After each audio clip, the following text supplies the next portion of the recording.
देखिए, जो भी किसी ने कहा है, बात ठीक है। इंडिया गठबंधन लोकसभा के लिए ही बना था, इसमें कोई गलत बात भी नहीं है। बना तो लोकसभा के लिए था। अब हरियाणा में जब हम उनको सीटें दे रहे थे तो उन्होंने कैंडिडेट डिक्लेयर क्यों किए? तो कहीं ना कहीं ये तो एक आम आदमी पार्टी ने भी कहीं ना कहीं इसको तोड़ने को किया है। तोड़ने का तो काम आम आदमी पार्टी ने किया। और कांग्रेस मजबूत है, दिल्ली में मजबूती से इलेक्शन कांग्रेस पार्टी लड़ेगी। दिल्ली में कांग्रेस कितनी मजबूत मानते हैं? बहुत अच्छी मजबूत स्थिति में कांग्रेस के पास चाबी रहेगी दिल्ली की। मुकाबला आपका दिल्ली में विधानसभा चुनाव किसके साथ मानते हैं? आम आदमी और कांग्रेस। बीजेपी कहाँ है वहाँ? बीजेपी का वहाँ बीजेपी कहीं नहीं है। बीजेपी को लोग पसंद ही नहीं करते हैं। ये बीजेपी ईवीएम घोटाले के तरीके से जीतते हैं और लोगों की सरकार नहीं है, ईवीएम की सरकार है। नहीं, आप कह रहे हो कि ईवीएम की सरकार है। हरियाणा में भी आपने कहा ईवीएम की सरकार है, तो क्या ऐसा नहीं लगता कि दिल्ली में विधानसभा चुनाव बीजेपी जीत जाती है, उस समय भी आप लोग यही कहेंगे कि ईवीएम की सरकार? मैं कहता हूँ बीजेपी है तो सब कुछ मुमकिन है। तो आप ये मानते हैं कि विधानसभा चुनाव में ऐसा संभव है कि ईवीएम की गड़बड़ हो सकती है? हरियाणा में हुई नहीं क्या? महाराष्ट्र में हुई नहीं क्या? इतना अच्छा रिजल्ट लोगों से पूछो, महाराष्ट्र के लोगों से। लोग जिन्होंने वोट दिए उनसे पूछो ना। ठीक है, जब जिसकी हवा होती है, जिसकी चलती है, भाई वो अपनी चलती में सही करा रहे हैं। इनके आगे सब कुछ फेल है, इनका आगे हर सिस्टम फेल है। हरियाणा में आप लोग निरंतर बयान देते रहे कि हुड्डा साहब के नेतृत्व में कांग्रेस मजबूत और आगे मजबूत रहेगी। क्या आने वाले समय में भी हुड्डा साहब के नेतृत्व में चुनाव लड़ा जाएगा? नहीं, क्यों नहीं हुड्डा साहब के नेतृत्व में लड़ा जाएगा? हुड्डा साहब कमज़ोर कहाँ से हैं? कमज़ोर करने वाले लोग हैं, पार्टी में लोग हैं। अरना कांग्रेस बिल्कुल हुड्डा साहब के नेतृत्व में मजबूत हरियाणा में। ये तो आपसी लड़ाई की वजह से हम हरियाणा में लोगों कमज़ोर थोड़ी किए हैं। ये तो आपसी जो जयचंद कोई भी हो, चाहे मैं हूँ, चाहे कोई भी हो, ये पार्टी में जो रह के पार्टी के साथ गद्दारी कोई भी करता है तो गलत है।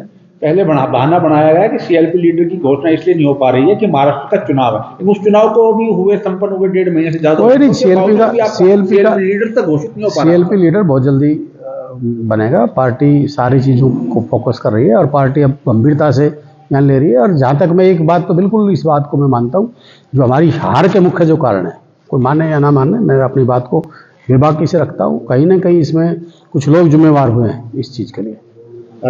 पार्टी के लोग जिम्मेवार हुए हैं, जिन्होंने पार्टी का पूरा सिस्टम प्लानिंग के साथ ना करना, इतने लोगों के नॉमिनेशन फार्म करवा देना कि भाई 20,000 रुपये भरो और आप इंटरव्यू दो।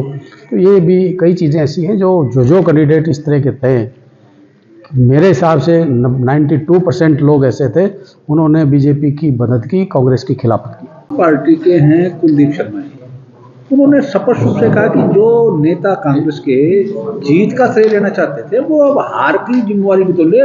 पद से चिपके रहने का कोई सरोकार थोड़ी है, उनको पद छोड़ना चाहिए। इस बयान को कैसे देखते हैं? देखिए, पहली बात तो मुझे कोई बयान सुना नहीं इस टाइप का, पर जहाँ तक कांग्रेस के नेताओं की बात है, कांग्रेस के हमारे चाहे लीडरशिप, चाहे कांग्रेस की हरियाणा की लीडरशिप है, चाहे सेंटर की लीडरशिप है, जिम्मेवारी तो हमारी सबकी बनती है और हम सब जिम्मेवारी ले रहे हैं। कौन नहीं ले रहा जिम्मेवारी? किसने जिम्मेवारी ली? जिम्मेवारी हमने तो पहले दिन प्रेस कॉन्फ्रेंस करके ये सार का स्वीकार किया। अभी जो हरियाणा की जनता ने हमें मैंडेट दिया है, हम उसको स्वीकार करते हैं। कहीं ना कहीं जो चूक हुई है, किस से हुई है, क्या हुई है, उसकी पूरी हमारी जो कमेटी बनी हुई है वो पूरी फीडबैक ले रही है। ये फीडबैक कब तक होगा? 3 महीने हो गए विधायक जी आपके इस इलेक्शन को संपन्न, उसके बावजूद भी कमेटियां तो बनाई जा रही, लेकिन हार की जिम्मेवारी लेकर के कोई किसी प्रकार से अपनी जिम्मेवारी नहीं ले रहा है। अपनी जिम्मेवारी से बच रहे हैं नेता। नहीं, हम सभी ने, कौन बच रहा है? सबने हार की जो जिम्मेवारी ली है, क्यों नहीं ली है? अब कुलदीप शर्मा या कुलदीप वत्स या कोई और कह दे, उससे बात नहीं। पर यह कि कहीं ना कहीं हमारी जो कमियां रही, हम उसको बिल्कुल मानते हैं। हमारा संगठन नहीं है, संगठन की कमियां मैं मानता हूं। मैं बार बार इस बात को कहता हूं कि संगठन बहुत मजबूती चीज़ों देती है पार्टी को, और पार्टी का संगठन नहीं है तो कमजोरी तो होती है। कहीं ना कहीं हमारी कमियां रही, हम उन कमियों को भी मैं तो मानता हूँ। सही कि किसी पे पर्सनल कोई बात कहना या जिम्मेवारी ना लेना, भाई कुलदीप शर्मा जी खुद भी जिम्मेवारी ले। उसकी जिम्मेवारी नहीं है, जिम्मेवारी मेरी भी नहीं है, मेरी भी जिम्मेवारी, सब की जिम्मेवारी है।